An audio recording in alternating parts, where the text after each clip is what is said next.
The trick-or-treating may have wrapped up, but your kids may still be unwrapping all the candy, and police want you to take a closer look. Thank you for joining us tonight. I'm Krista Boehm. A warning to parents, check your kids' Halloween candy. Police in Brainerd, Minnesota posted this photo on their Facebook page after getting a call from someone who found a needle in their child's candy. Police say this is the only case they're aware of in their city. A Bismarck mother is also warning parents after finding a baggie of pills in her kids' candy.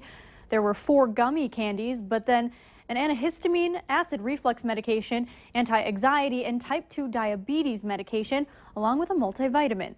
No other cases have been reported in Bismarck either. In developing news tonight, in Lake Park, Minnesota, crews are on scene after a call came in about a fire at a grain bin there. No information was available as to the size of the fire, but the Becker County Sheriff's Office says 3 crews are on scene at a corn bin. The call came in just before 9 tonight, and be sure to stick with Valley News Live for more updates. A church in Worship was put in lockdown, and some busy streets were shut down this morning in Fargo after police learned a man was in his truck with a long-barreled gun. The call came in around 10 a.m. in the Olivet Lutheran Church parking lot, and a perimeter was set up, blocking portions of University and 13th Avenue. Officers spent 2 hours talking to the man, as hundreds were eventually evacuated from inside the church before he took his own life. The SWAT team surrounded the pickup after a shot was heard. In this case, we were worried for public safety, and we didn't want this individual to either flee in his vehicle or flee on foot because of the statements he had made. And several streets surrounding the church were closed off, but were back open by noon today. It was busier than normal for police overnight in the valley, mainly responding to dozens of Halloween party calls. But one call could lead to 2 men facing charges for climbing on top of a Fargo bar and throwing cinder blocks from the building.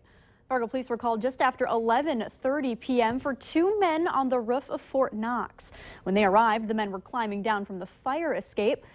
Police say a Dodge Durango has $1,000 in damages from one of the blocks. The 2 men were not taken into custody, but a report is being sent to the Fargo City Attorney. Piles of beets spilled across Highway 10 in Moorhead this morning, creating a bit of a backup in traffic. Moorhead police say the driver lost the truckload when he was making a turn from North 21st Street onto East Highway 10. One lane had to be closed for a short time. Police called in a front loader to clear the highway. The driver has been cited for an unsecured load. Refugee resettlement is quickly becoming a defining issue for the field of 2016 presidential hopefuls. In the Fargo-Moorhead area, the results of resettlement programs have a direct impact. Beginning tomorrow night, Valley News Team's Bradford Eric takes a deep dive into the issue of refugee resettlement. First, gauging how you feel about the issue. Then he takes your concerns to local school districts, uncovering how many refugee students are being educated and how it's affecting the use of money and resources. Then we talk with the local police to find out how they deal with language and culture barriers and crimes in the area. We then sit down with several area refugees as they share their stories of how they adapted to the FM area and what they found when they got here. And lastly, we take all of this information to Lutheran Social Services themselves, the main agency bringing refugees to our area. But first, we've got something special coming up tomorrow morning on the Valley Today. Christy is working a new gig and wants you to come say hello. Mondays in the month of November, she'll be helping serve breakfast and handing out smiles at restaurants around the valley. This coming Monday, find her at Subway on 32nd Avenue South in Grand Forks. You can watch for Drive Thru with Christy Monday morning from 4:30 to 7 a.m. only on the Valley Today. 3 separate school bonding referendums will be up for vote this week that could affect your pocketbook. If you live in Moorhead, voting begins Tuesday on a $78.2 million referendum.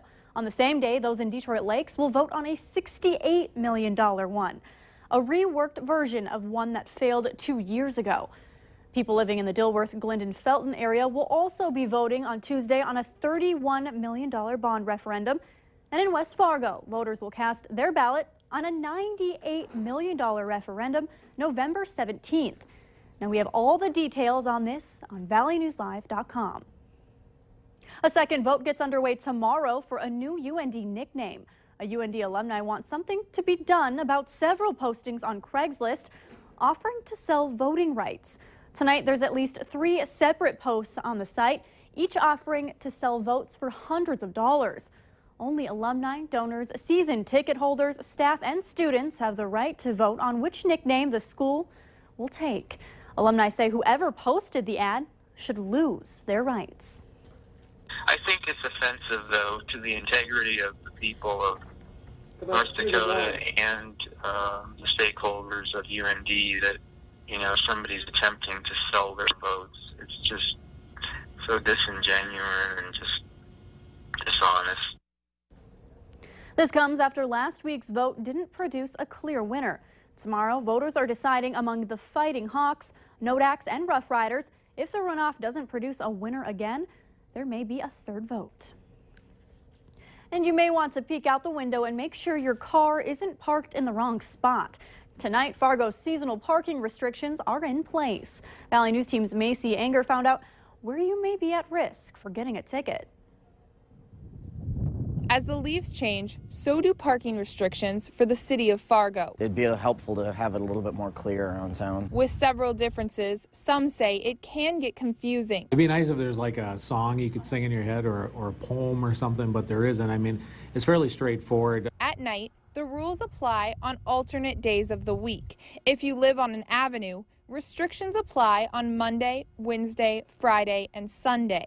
It's the opposite for those who live on a street. I've kind of learned about the residential areas a little bit better than downtown and whatnot. There's also several restrictions from 12th Avenue North to I-94 and from the Red River to 25th Street North and South, as well as 19th Avenue North to 13th Avenue South. It gets kind of confusing when it gets to be like where either early November when there's no snow, and then or kind of at the end of it when there's also no snow, but I still get ticketed. Sometimes it takes a little while for people to get back into the swing of having that restricted parking and that alternating parking. We understand that, but if we just did it just when it snows, it would be pretty difficult for us to manage it. If you don't see a sign where you plan to park, police say to look around. Restrictions are for the entire block.